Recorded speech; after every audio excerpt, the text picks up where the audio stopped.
আসসালামু আলাইকুম। এখানে একজন বোন জানতে চাচ্ছেন পুরুষ আর মহিলাদের জন্য নামাজ পড়ার নিয়মটা কি এক, আর হানাফি এবং শাফিদের নামাজের নিয়মে কি পার্থক্য? বোন, আপনি প্রশ্ন করলেন যে নামাজ পড়ার নিয়মটা পুরুষ আর মহিলাদের ক্ষেত্রে এক কিনা, শাফি আর হানাফির ক্ষেত্রে এক কিনা। আমাদের নবীজি মোহাম্মদ সাল্লাল্লাহু আলাইহি ওয়াসাল্লাম বলেছেন, এটা আছে সহিহ বুখারীতে, খণ্ড নম্বর 1।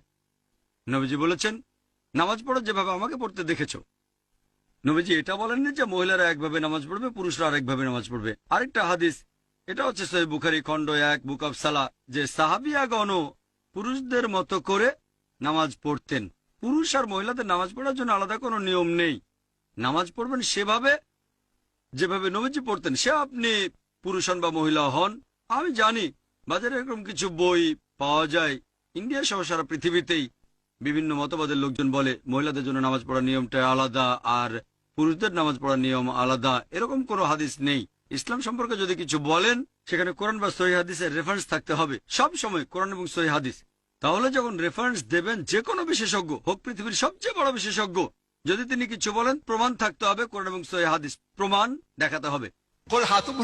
প্রমাণ পেশ করো ইন কুনতুম সাদিকিন। এমন কোন হাদিস নেই বা কোরআনের আয়াত নেই যেটা বলছে যে নামাজ পড়ার নিয়মটা পুরুষ এবং মহিলাদের আলাদা। আমি জানি অনেক বিশেষজ্ঞ নিজস্ব দৃষ্টিভঙ্গি থেকে বলে থাকেন যেহেতু মহিলাদের নিরাপত্তা দরকার, তারা আলাদাভাবে নামাজ পড়বে। এটা হচ্ছে তাদের দৃষ্টিভঙ্গি, কিন্তু নবীজি কখনো বলেননি নামাজ পড়বো যেভাবে নবীজি পড়তেন। এবারে হানাফি এবং শাফি মাযহাবে নামাজের নিয়ম সম্পর্কে বলি।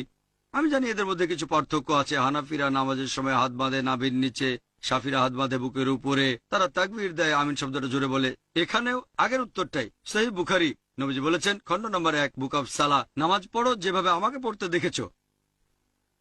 আর এই চারজন ইমাম, ইমাম শাফি, ইমাম আহমদ ইবনে হাম্বল, ইমাম আবু হানিফা, ইমাম মালিক, এই চারজন বিখ্যাত ইমামই বলেছেন যদি দেখো আমার কোনো ফতোয়া আল্লাহ এবং রাসূলের বিরুদ্ধে যাচ্ছে, ফতোয়া দেওয়ালে ছুঁড়ে মারো। আমি জানি আবু হানিফা রাদিয়াল্লাহু আনহু বিখ্যাত বিশেষজ্ঞ, তাকে শ্রদ্ধা করি, ভালোবাসি।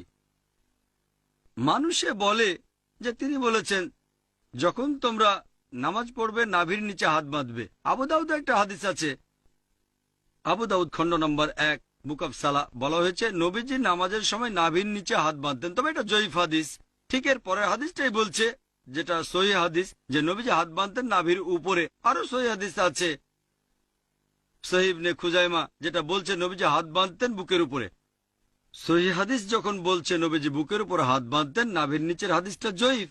তাহলে নামাজ পড়ার সঠিক নিয়ম বুকের উপর হাত বাঁধা। তার মানে এই না যে ইমাম শাফির সব কথা ঠিক অথবা ইমাম আবু হানিফা তারা দুজনেই শান্তিতে থাকুন, তিনি ভুল। এরা সবাই বিখ্যাত বিশেষজ্ঞ, তাদের শ্রদ্ধা করি, তারা মহান আলেম। তবে আমরা বুঝতে পারছি না যে সেই সময়ে সব হাদিসই লিপিবদ্ধ হয়নি। আমাদের নবীজির জীবদ্দশায় কোরআন লিপিবদ্ধ হয়েছিল, এটা নিয়ে কোনো সন্দেহ নেই, নবীজির নিজস্ব তত্ত্বাবধানে। তবে হাদিস লিপিবদ্ধ করা হয়েছে নবীজির ইন্তেকালের 50 বছর পর, 100 বছর পর বা 150 বছর পরে। এই বিশেষজ্ঞগণ অনেক আগে এসেছেন। আর যেহেতু তাদের কাছে সবগুলো সহিহ হাদিস ছিল না, তারা তখন যে ফতোয়া দিয়েছেন সেগুলো তাদের তখনকার জ্ঞানের ভিত্তিতে। আমি বলবো না ইমাম আবু হানিফা রাদিয়াল্লাহু আনহু ভুল করেছেন, আমি বলবো এই সহিহ হাদিসটা ওনার কাছে পৌঁছায়নি। হতে পারে যে জয়ীফ হাদিসটা তার কাছে পৌঁছেছিল আর সেজন্য তিনি বলেছেন হাত বাঁধবে নাভির নিচে। সহিহ হাদিস হয়তো ইমাম শাফির কাছে পৌঁছেছিল, তিনি বললেন হাত বাঁধবে বুকের উপরে। আবারও সহিহ বুখারী বলছে খণ্ড নম্বর 1 বুক অব সালাহ যে তাকবীর দিতে হবে। তাকবীর নবীজি বলেছেন, এমন না যে ইমাম শাফি বলেছেন তাই আমি এটা মেনে চলছি, কারণ আমার নবীজি বলেছেন। তারপর অজুর বেলায় কোরআনে একটা আয়াত আছে সূরা মাইদা অধ্যায় নম্বর 5, বলা হয়েছে কোন মহিলাকে স্পর্শ করলে অজু ভেঙে যায়। আরবি শব্দটা মাসা, মূল শব্দ লামাসা, মানে স্পর্শ করা। ইমাম শাফি রাদিয়াল্লাহু আনহুর মতে তিনি বলেছেন কোন মহিলাকে স্পর্শ করলে অজু ভেঙে যায়। ইমাম আবু হানিফা বলেছেন যদি কোনো মহিলাকে স্পর্শ করে কোনো পুরুষ অজু অবস্থায়, তাহলে অজু ভাঙে না। এখন কোরআনের আরবি শব্দটা হচ্ছে লামাসা, মহিলাকে স্পর্শ করলে অজু ভেঙে যায়।